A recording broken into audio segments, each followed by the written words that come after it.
아시아와 비두니아에 흩어진 나그네. 오늘 우리가 읽은 이 베드로 전서의 수신자와 또 대상자는 굉장히 뚜렷합니다. 본도, 갈라디아, 갑바도기아, 아시아와 비두니아에 흩어진 나그네들에게 이 베드로 전서의 내용을 전한다라고 나와 있습니다. 이 지역은 아시아 지역입니다. 성경에서 소아시아 지역입니다. 이 소아시아 지역에서 복음을 전하고 싶었던, 간절히 원했던 한 인물이 있습니다. 바로 사도 바울입니다. 사도 바울은 이 자신의 전도 사역, 이 선교 사역 가운데 이 소아시아 지역에 있는 교회들에 가서 복음을 전파하고 또 교회를 더욱더 견고히 하는 그런 사역을 하기를 원했습니다. 그런데 사도행전 16장을 보면 하나님께서 그 사도 바울의 사역의 방향을 유럽으로 돌리십니다. 환상을 보여주시면서, 한 사람의 환상을 보여주시면서 마게도냐로 건너와 우리를 도우라 라는 환상을 사도 바울에게 보여주시고, 사도 바울이 그 사역의 방향을 소아시아 지역에서부터 유럽으로 바꾸게 됩니다. 그러면 하나님께서는 이 소아시아 지역, 이 지역을 버리신 걸까요? 그렇지 않습니다. 오늘 본문을 보니까 그 지역에는 하나님께서 예비하신 그리고 작정하신 인물이 있었습니다. 바로 사도 베드로였습니다. 하나님께서는 이 베드로에게 몇 가지 사명을 허락하십니다. 사도 베드로에게만 특화된 이 사명을 몇 개 허락하시는데, 첫 번째가 보니까 누가복음 22장에 보니까 예수님께서 이렇게 베드로에게 말씀하셨습니다. 너는 돌이킨 후에 형제를 굳게 하라. 너는 돌이킨 후에 형제를 굳게 하여라. 예수님께서 그 십자가 사역 그 마지막 가운데, 그 마지막 만찬 가운데 예수님께서 친히 베드로에게 전하신 말씀입니다. 너는 돌이킨 후에 형제를 굳게 하여라. 베드로는 그 상황과 또 앞으로 일어난 일을 모른 채 이 예수님께로부터 이 말씀을 듣고 이렇게 대답을 합니다. 주여, 내가 주와 함께 오게도 죽는 데에도 가기를 각오하였나이다. 이렇게 대답을 합니다. 그러자 예수님께서 이 베드로를 향하여 이렇게 말씀하시죠.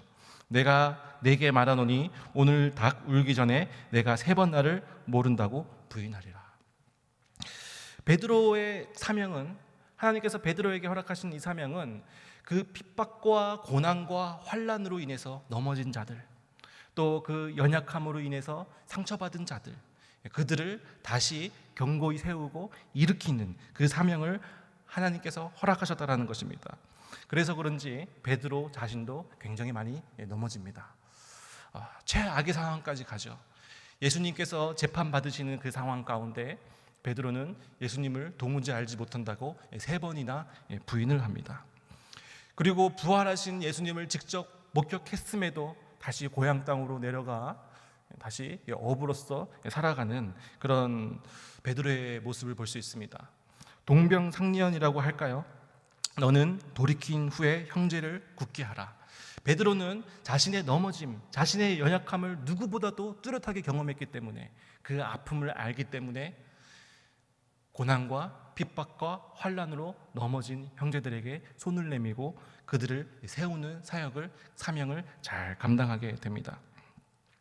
그리고 두 번째로 하나님께서 이 베드로에게 맡겨주신 사명이 있습니다. 요한복음 21장을 보니까 내 양을 치라, 내 양을 먹이라, 이렇게 목양의 은사를 허락하십니다. 우리가 알고 있지 않습니까? 베드로의 그 성품과 그 성격을, 불같고 거칠고 포악하고, 근데 이 베드로에게 도무지 어울리지 않는 내 양을 먹이라, 내 양을 치라, 이런 사명을 허락하여 주십니다. 그 포악했던 그 사도 베드로가 그 고난과 환난으로, 핍박으로 어려움을 겪고 있는 형제들에게 사랑과 긍휼함으로 그들을 품으며 사역을 합니다. 이 사도 베드로가 마지막 날에 그 십자가에 거꾸려 못 박힘을 받는 그날까지 사도 베드로는 그 사랑으로 그 형제들을 품으며 나아갑니다. 하나님께서는 앞으로 다가올 고난을 위해서 또 그 아시아 지역 가운데 이 사도 베드로를 부르셨고 특화된 사명을 허락하셨고 그들을 고난을 예비하셨습니다. 그리고 오늘 본문 말씀인 이 베드로전서를 통해서 앞으로 환난 가운데 닥칠 그 성도들을 위로케 하셨다라는 것입니다. 그렇다면 그 당시 그 그리스도인들이 어떤 환난이 있었느냐? 이 베드로전서는 이 쓰여진 연대가 굉장히 중요합니다. 아이고, 우리가 성경을 읽을 때 은혜 받으면 되지, 그 내용에 충실하면 되지, 뭐 쓰여진 연대, 뭐 이것까지 우리가 뭐 봐야 돼, 뭐 이렇게 생각하실 수도 있는데, 이 베드로전서는 그 쓰여진 연대를 알아야지 그 하나님의 목적, 하나님의 미리하심을 확실하게 알 수 있습니다. 이 베드로전서가 쓰여질 때가 AD 63년에서부터 쓰여지기 시작해서 AD 64년까지 쓰여졌습니다. 그런데 여러분, AD 64년에 어떤 사건, 어떤 일이 일어나셨는지 여러분 아십니까? 로마에 대화재가 일어납니다. 큰 불이 일어납니다. 그 로마에 14개 구역으로 나눠져 있었는데 그 중에 4구역만 남긴 채 모두 전소됩니다. 수만 명의 사람이 사망을 했고요. 그리고 수십 명의 사람들이 집을 잃어버렸습니다. 우리가 이 사실을 역사적인 사실을 알고 있습니다. 그런데 우리가 정설은 알 수 없지만 우리가 흔히 들었던 상황으로는 그때 당시 황제 네로 황제는 폭군이었습니다. 그리고 시인으로 알려졌는데 그 네로 황제가 그 시상이 떠오르지 않자 그 시상을 떠올리기 위해서 불을 저질렀다, 이렇게 알려져 있습니다. 많은 사람들이 죽고 다치고 집을 잃고, 그리고 밀란이 일어날 조짐이 보이자 네로 황제가 발표를 하는데 뭐라고 발표를 하느냐? 이 불을 저지른 방화범들을 잡았다. 그들은 기독교인이다, 크리스찬인이다, 예수쟁이들이다, 이렇게 발표를 합니다. 그래서 그 모든 사람들의 분노와 그 모든 사람들의 마음들이 바로 이 크리스찬 기독교인들에게 향하게 됩니다. 그래서 2000년 그 기독교 역사 가운데 그 로마에 10대 박해가 있었는데 그 첫 번째 박해가 이 네로 황제 때 시작이 되었습니다. 그래서 그때 환난, 그 핍박으로 인해서 수많은 기독교인들이 고통을 당하고 죽임을 당하고 어려운 시간이 찾아오게 됩니다. 그때 1차적으로 이때 핍박과 고난을 받던 사람들이 피신을 갔던 곳이 바로 오늘 본문 말씀에 있는 이 아시아 지역입니다. AD 313년에 콘스탄티누스 황제가 이 기독교를 공식 종교로 인정하기 전까지 약 300년 동안 이 수많은 기독교인들이 고난과 핍박과 환난의 박해를 견디게 됩니다. 왜 하나님께서는 이 베드로 전서를 통해서 이 핍박을 받는 사람들에게 글을 남기게 하였을까? 바로 이 앞으로 장차 다가올 이 환난 가운데 그 성도들을 위로하기 위해서, 그 성도들을 올바로 세워주기 위해서 하나님은 이 베드로를 통해서 베드로 전서를 기록하게 하셨다는 것입니다. 우리 다시 1절, 아까 봤던 1절의 끝을 보면 흩어진 나그네라는 표현이 있습니다. 흩어진 나그네. 왜 이 사도 베드로는 그 당시 익숙한 표현이 아니었던 흩어진 나그네라는 표현을 썼을까요? 이 나그네라는 뜻의 그 단어의 원어를 보니까 디아스포라입니다. 이 디아스포라의 의미를 보니까 어떤 뜻을 가지고 있냐면 뿌려서 흩어지다, 뿌려서 흩어지다라는 뜻을 가지고 있습니다. 이 디아스포라, 나그네는 그냥 흩어지는 것, 우연히 흩어진 사람들이 아니라 누군가가 뚜렷한 목적을 가지고 뿌렸기 때문에 흩어진 사람들이다라고 성경은 기록하고 있습니다. 사실 이것은 이 베드로전서의 큰 주제가 됩니다. 왜 이들이 뿌려서 흩어짐을 당하게 되었을까요? 이 흩어진 사람들, 나그네들, 이 디아스포라는 대부분이 그 핍박 때문에 그 환난과 고난을 당해서 흩어진 사람들인데, 놀랍게도 그들이 그 아시아 지역으로 흩어지게 되는데 그것을 보니까 교회가 세워지고요, 하나님의 역사, 하나님의 열매가, 복음의 열매가 막 나타나게 되는 것을 볼 수 있습니다. 흩어졌을 때 얼마나 고통스러웠을까요? 흩어졌을 때 얼마나 기가 막혔을까요? 그런데 이것을 통해서 하나님은 역사하신다는 것입니다. 그리고 이 흩어진 자들, 뿌려진 자들에게 사도 베드로는 베드로 전서를 통해서 이렇게 권면을 합니다. 2절입니다. 2절을 제가 읽겠습니다. 곧 하나님 아버지의 미리 하심을 따라 성령이 거룩하게 하심으로 순종함과 예수 그리스도의 핏부림을 얻기 위하여 택하심을 받은 자들에게 편지하노니 은혜와 평강이 너희에게 더욱 많을지어다. 그 나그네들에게, 그 흩어짐을 당한 자들에게 사도 베드로는 뭐라고 권면을 하냐면 하나님의 미리 아심을 따라, 이 흩어짐이 너희들이 나그네로 살게 되는데 이것이 우연히 일어난 것이 아니라 하나님의 계획 안에서, 하나님의 미리 아심 안에서 일어난 것이다. 그리고 하나님께서 그런 환난과 핍박 가운데 있는 우리들에게 거룩하게 하시고 또 순종하게 하실 것이고, 그리고 우리들은 하나님의 택하심을 받은 자들이다 라고 사도 바울은 권면하고 있는 것입니다. 우리는 택하심을 받은 자들이다. 택하심을 받았다는 의미는 구원받았다는 의미입니다. 궁극적으로 최후의 승리를 얻은 자들이다 라고 사도 베드로는 권면하고 있는 것입니다. 나그네, 그 나그네 하면 떠오르는 것이 무엇입니까? 어디서 왔는지 모르고 정처 없이 그냥 떠도는 나그네, 이런 것을 우리는 떠올리게 됩니다. 너희들이 고난과 핍박과 환난을 피해서 나그네와 같은 삶을, 정처 없는 삶을 살아가지만 그것은 모두 하나님의 계획 안에 있고 그 뿌리신 분이 계시고 뿌리신 목적이 있다. 그렇기 때문에 너희들은 소망을 가지고 살아라라는 것입니다. 소망을 가지고 살아라. 탈북민들이 그 압록강을 건너서 그 목숨을 걸고 넘어옵니다. 왜 이들이 그 목숨을 걸고 남한으로 이렇게 넘어올까요? 바로 소망 때문입니다. 살 소망을 찾기 위해서. 여러분들도 아시다시피 그 북한 땅에는 혈통이 중요합니다. 백두 혈통, 그리고 출생 선분이 중요합니다. 그래서 이미 태어났을 때 그들의 인생이 어느 정도 정해집니다. 정말 인간답게 우리가 생각하는 것처럼 살기 위해서는 그 당에 가입되어야 되는데, 그 출생 성분이 올바르지 않은 그 사람들이 당에 가입하는 것은 너무나도 힘든 일입니다. 그래서 그 소망이 없는 그 땅을 넘어서 소망이 있는 남한으로 넘어오게 된다는 것이죠. 탈북민들이 이 소망을 가지고 옵니다. 제가 이 3년 동안 그 탈북민 분들, 그리고 또 특별히 청소년들과 사역을 했습니다. 그런데 이 친구들이 어떤 소망을 가지고 있냐면, 정말 이 한국 땅에서 30만 원 정도 이제 열심히 아르바이트를 해서 돈을 벌어서 이제 북한 땅으로 보냅니다. 그러면 그 가족이 그 돈을 가지고 먹고 살게 됩니다. 제가 한번 계산해 봤습니다. 현실적으로 이게 얼마 정도로 체감이 되는가.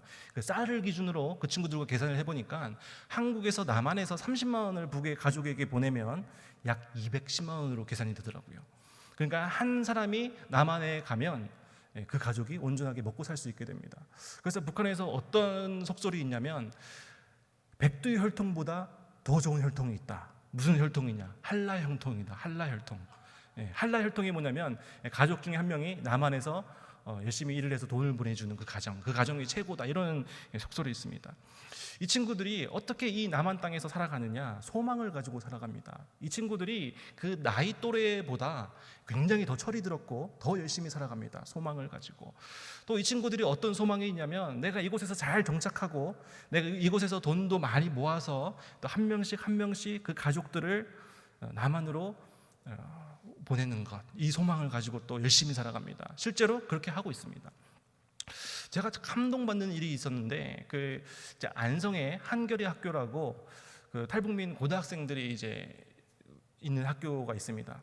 근데 그 학교에서 이제 제가 사역했던 교회에서 차량 운행을 보냅니다. 매일 주일날 오라고. 근데 그날 아침에 그 차량 운행을 해주시는 분이 크게 아프신 거예요. 그래서 차량 운행을 못했습니다.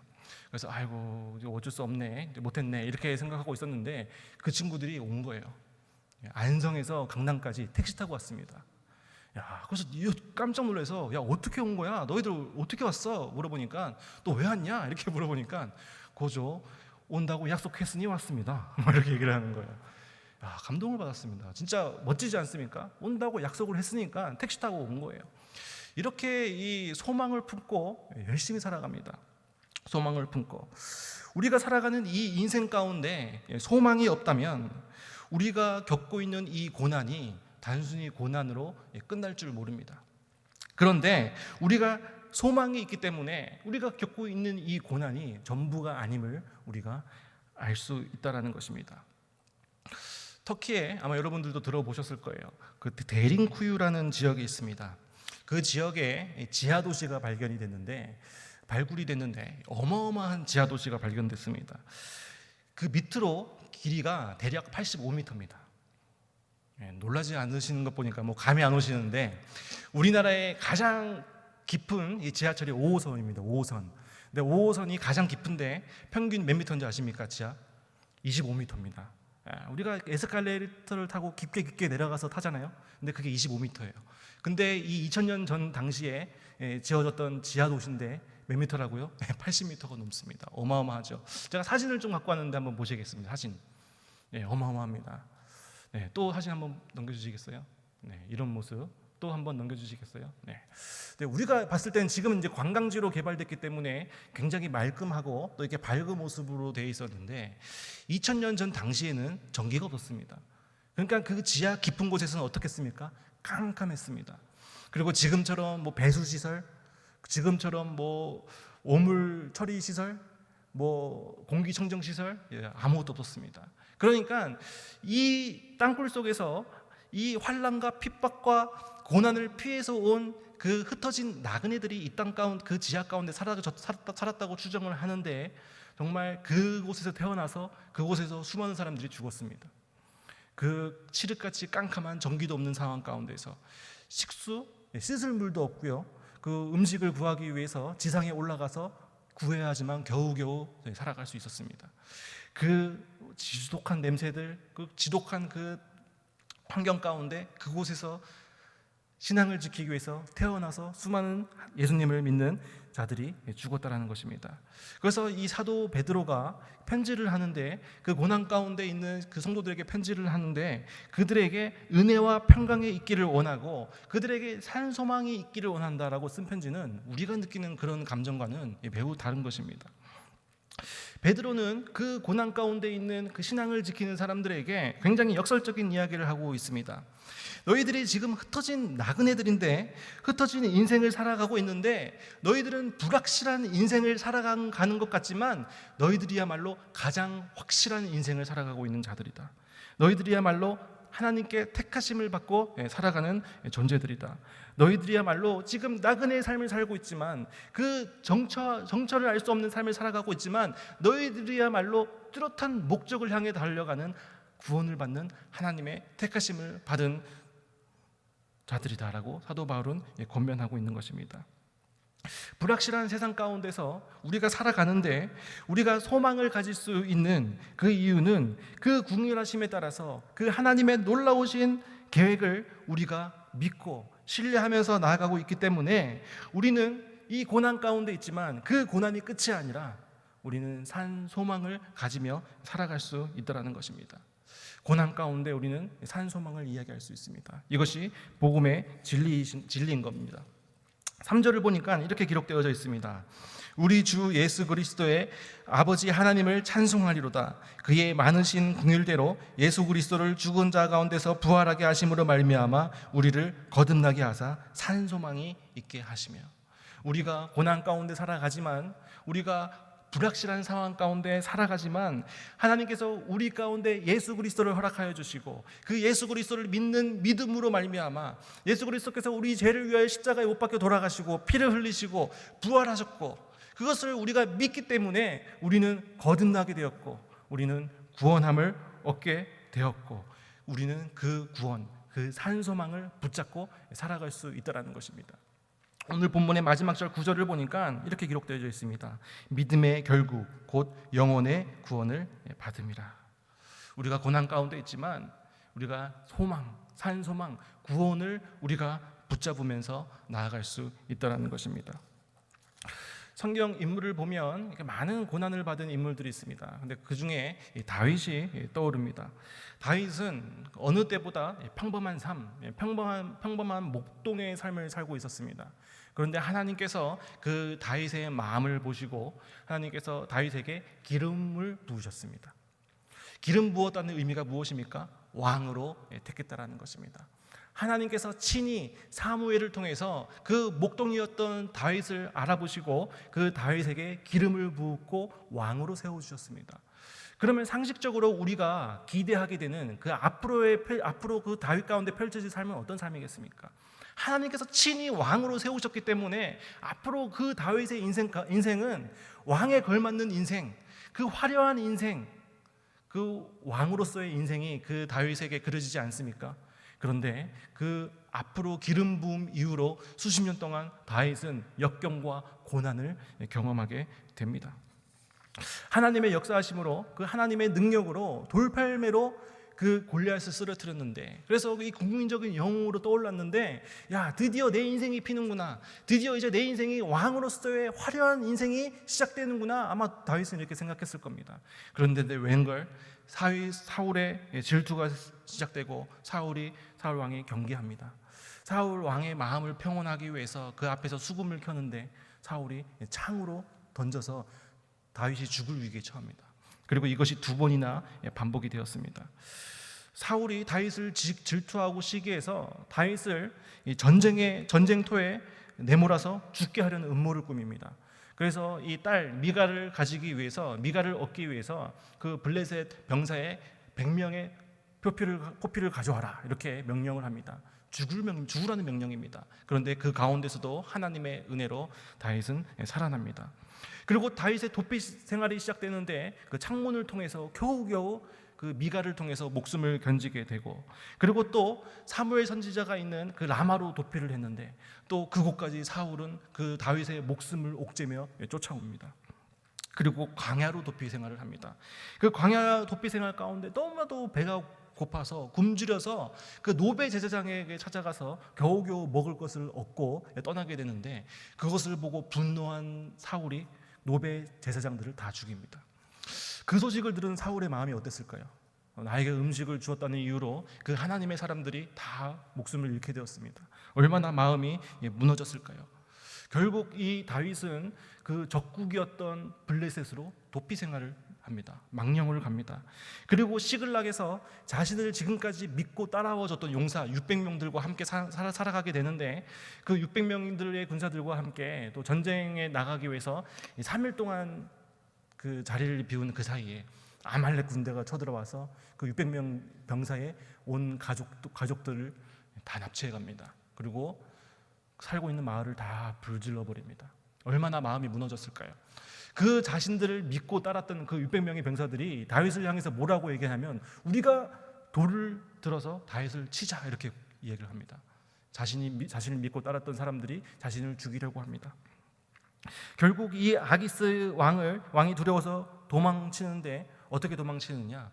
미친 척하면서 침을 흘리고 머리를 풀어헤치고 미친 척하면서 블레셋을 빠져나오게 됩니다. 그 인생의 밑바닥을 경험하게 되는 것이죠. 얼마나 절망스러웠을까요? 그런데 그 다윗의 그 절망스러웠던 인생이 절망으로 끝나지 않았던 이유는, 그 절망 가운데서도 다윗은 하나님을 사랑했고, 그 절망 가운데서도 다윗은 하나님을 신뢰했고, 그 절망 가운데서 그 하나님의 소망을 잃지 않았다는 것입니다. 하나님께서 나에게 친히 기름을 부어주셨기 때문에, 하나님께서 친히 나에게 왕으로 세워주셨기 때문에 내가 그 하나님의 그 약속을 믿고 그 소망을 끝까지 포기하지 않고, 다윗의 그 사울의 추격을 피하는 동안에 끝까지 하나님께만 간구하며 하나님만 신뢰하며 하나님의 도우심을 경험하면서 다윗은 이 고난의 시간을 건너가게 됩니다. 이 사울로부터의 온 이 시간들, 이 긴 시간들, 다윗에게는 너무나도 큰 고난이었지만 이를 통해서 다윗은 뚜렷하게 하나님의 살아계심을 경험했고, 그 고난 시간 동안 다윗은 뚜렷하게 영적으로 성장하게 되었습니다. 우리들도 마찬가지인 것 같습니다. 우리들의 특권이 있습니다. 우리들도 이 하나님의 긍휼하심을 입은 자들인데, 우리들 삶 가운데 고난이 있는데, 이 고난으로 끝나는 것이 아니라 이 고난을 통해서 하나님의 살아계심, 하나님의 역사하심을 우리는 알게 된다는 것입니다. 그리스도인들이 이 세상 사람들과 다른 것은 이 고난으로만 그치는 것이 아니라 이 고난 가운데 우리는 산 소망을 붙잡을 수 있다는 것입니다.